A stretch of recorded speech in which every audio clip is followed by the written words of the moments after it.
Welcome students. In this video we are going to learn a problem which is called as n-queens problem. Okay, so we'll see what is the meaning of n-queens problem, and this problem belongs to backtracking.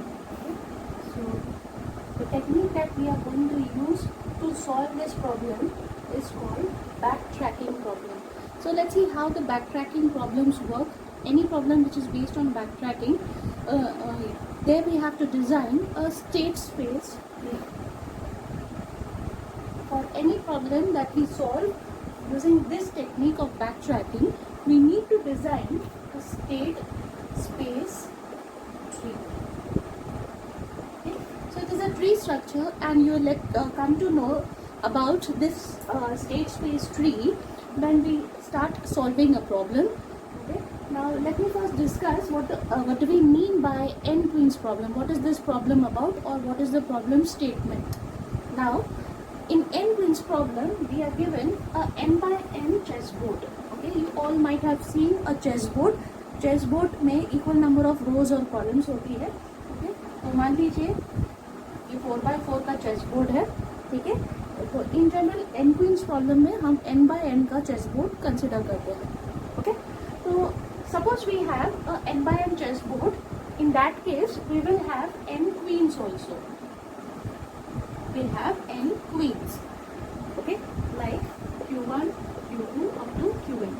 इस तरह के n queens होंगे. तो अगर ये 4 queens problem है तो हमारा जो चेसबोर्ड होगा वो 4x4 का होगा, और टोटल क्वींस कितनी रहेगी हमारे पास? 4 क्वींस रहेगी, q1 q2 q3 q4. हमारा ऑब्जेक्टिव या एम इस प्रॉब्लम का ये है कि आपको वो क्वींस को इस चेस बोर्ड में इस तरह से प्लेस करना है, क्योंकि यहाँ पे मैंने 4x4 का 4x4 का चेस बोर्ड बनाया है. दैट मीन्स मेरे पास 4 क्वींस है. वो 4 queen's q1 q2 q3 q4 को आपको इस चेस बोर्ड में ऐसे प्लेस करना है कि कोई क्वीन दूसरे क्वीन को अटैक ना करे. ठीक है, no queen should attack the other one. That should be the way the queen should be arranged in the chessboard. chessboard में queens को ऐसे arrange करना है कि कोई queen किसी दूसरे queen को attack ना कर पाए. Now, एक queen दूसरे queen को attack कब करेगी? Okay, when do we say that a queen attacks the other queen, or what are the situation when a queen will be able to attack another queen? Now, any queen will attack another queen if the two queens share the same row. ठीक है, 2 queen's अगर same row को belong करती है, या 2 queen's अगर same column को belong करती है, या तो 2 क्वींस अगर सेम डायगोनल को बिलोंग करती है. जैसे कि एक क्वीन को मैंने यहाँ प्लेस किया, एक क्वीन को यहाँ प्लेस किया, तो ये गलत होगा, ये अरेंजमेंट गलत होगा. क्यों? क्योंकि ये दोनों सेम कॉलम शेयर कर रही है. ठीक है, एक क्वीन इधर है, एक क्वीन इधर है, तो ये अरेंजमेंट भी चलेगा नहीं. क्यों? क्योंकि दोनों सेम कॉलम शेयर कर रही है. सपोज मैंने एक क्वीन इधर रखा है और एक क्वीन इधर रखा है, तो ये भी अरेंजमेंट पॉसिबल नहीं है. क्यों? क्योंकि वो सेम डायगोनल शेयर कर रही है. तो चारों क्वींस को आपको पूरे चेसबोर्ड में इस तरह से प्लेस करना है कि कोई एक दूसरे को अटैक ना करे. अटैकिंग क्राइटेरिया क्या है? कोई भी 2 क्वींस सेम रो शेयर नहीं करना चाहिए, सेम कॉलम शेयर नहीं करना चाहिए, सेम डायगोनल नहीं शेयर करना चाहिए. तो that is all about N queens problem. ठीक है, तो will start with 4 queens problem. Will see कि 4 क्वीन प्रॉब्लम को सॉल्व कैसे किया जाए और उसका सोल्यूशन क्या होगा. ठीक है, we are suppose to find out the solution for 4 queens problem. And the technique that we are using is backtracking. Okay. Now, जरूरी नहीं है, इट इज नॉट नेसेसरी कि इस प्रॉब्लम का एक ही सोल्यूशन होगा या होगा. इनफैक्ट ओके, जरूरी नहीं कि बैकट्रैकिंग के कोई भी प्रॉब्लम्स का कोई सोल्यूशन होगा. नहीं भी हो सकता है, हो भी सकता है. Okay, so we do not know. So we may have 0 solution और more solutions for a given problem. Okay, लेकिन तो इनिशियल नोट बनने के बाद हमको सबसे पहले Q1 को प्लेस करना है. फर्स्ट क्वीन को बोर्ड में प्लेस करना है. हम Q1 को रो 1 में, Q2 को रो 2 में, Q3 रो 3 में और Q4 को रो 4 में, यानी 4 क्वींस को 4 अलग अलग रोज में प्लेस करेंगे. तो सबसे पहले हम Q1 को प्लेस करेंगे. तो Q1 को हम कहीं पर भी प्लेस कर सकते हैं, क्योंकि फिलहाल तो चेस बोर्ड एम्प्टी है, तो अभी तक कोई अटैकिंग पोजीशन की बात नहीं आ रही है. बाकी 3 क्वींस अटैक नहीं कर सकते, खाली है. तो Q1 ये चारों में से कोई भी एक पोजीशन में हो सकता है. यानी कि Q1 को प्लेस करने के 4 पॉसिबिलिटीज है, 4 positions, non attacking positions available है. तो इसलिए हम 4 ब्रांचेस बनाएंगे. रूट नोड के 4 ब्रांचेस इस तरह से बनाएंगे. पहला ब्रांच कंसिडर करते हैं फॉर फर्स्ट पॉसिबिलिटी, ठीक है। यहाँ पे हम Q1 को प्लेस करके देखेंगे। तो अभी तक हम स्टेट स्पेस ट्री में आप लोग जब ड्रॉ करेंगे तो आपका रूट नोड बनेगा और ये बनेगा, और बाकी सारे इस चीज़ों को आप इग्नोर कर दीजिए, ठीक है। तो हमने Q1 को फर्स्ट पोजीशन में प्लेस कर दिया, ओके। अब हमको देखना है कि Q2 कहाँ प्लेस हो सकता है, ठीक है। सेकेंड रो में Q2 को प्लेस करना है। तो यहाँ अगर करेंगे तो कॉलम शेयर होगा, यहाँ पे डायगोनल शेयर होगा, यहाँ पे और यहाँ पे Q2 के लिए सेफ जगह है। तो दो सेफ जगह है Q2 के लिए, इसलिए हम दो ब्रांचेस बनाएंगे, ठीक है। जितनी पॉसिबिलिटीज होती है क्वीन को प्लेस करने के लिए उतने ब्रांचेस।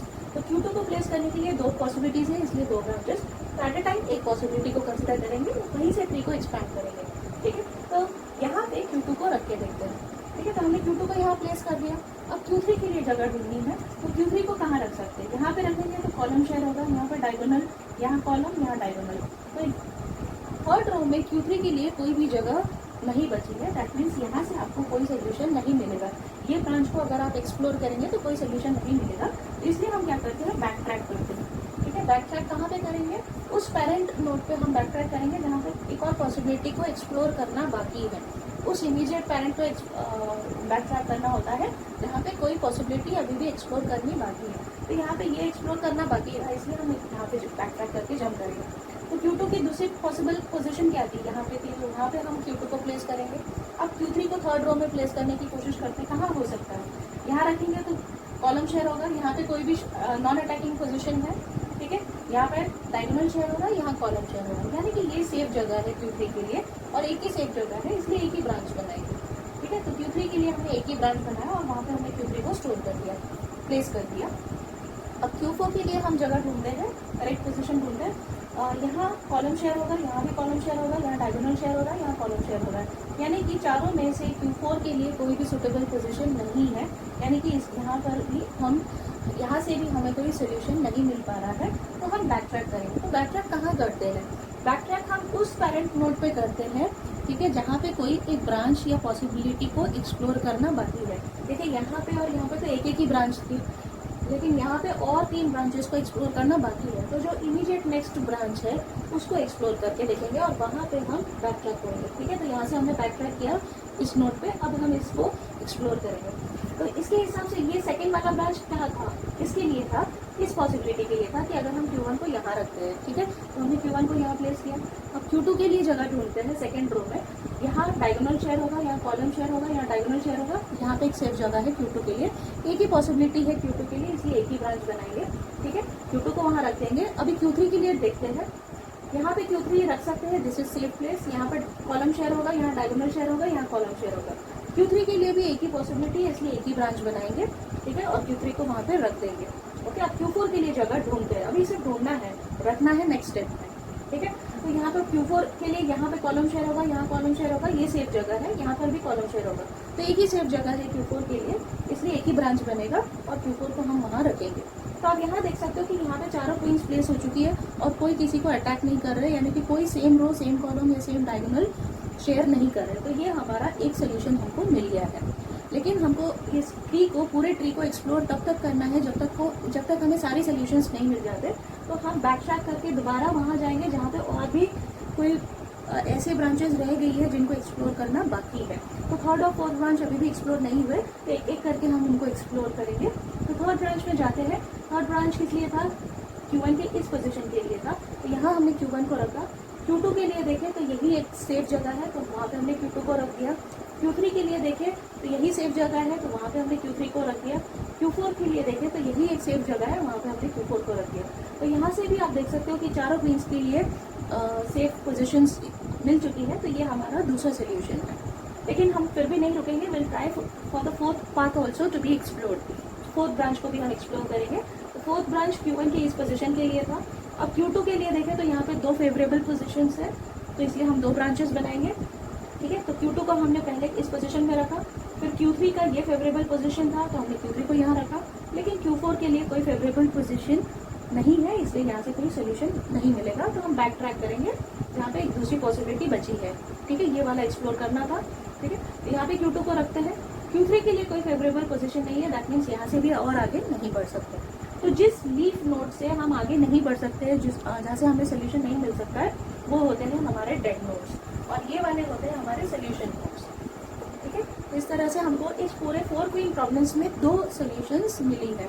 अब ये 2 सॉल्यूशंस को लिखना कैसे है, लेट्स सी। ओके, तो हमारे पास 4 क्वींस है, Q1 Q2 Q3 Q4। हम फर्स्ट सॉल्यूशन को लिखते हैं। आपको सॉल्यूशन में चारों क्वींस के कॉलम की पोजीशंस लिखनी है। देखिए इस सॉल्यूशन के हिसाब से Q1 कौन से कॉलम में है, 2, फिर फोर्थ कॉलम में Q2, Q3 है फर्स्ट कॉलम में और Q4 है थर्ड कॉलम में। तो 2 4 1 3 ये हमारा पहला सॉल्यूशन है। ये सॉल्यूशन के हिसाब से देखिए कि कैसा अरेंजमेंट है कॉलम वाइज। ओके, तो Q1 कहाँ पे है, थर्ड पोजीशन, फिर Q2 है फर्स्ट पोजीशन, Q3 है फोर्थ पोजीशन, सॉरी Q3 है फोर्थ पोजीशन में और Q4 है सेकंड पोजीशन में। तो इस तरह से 3 1 4 2 जो है ये हमारा सेकंड सॉल्यूशन है।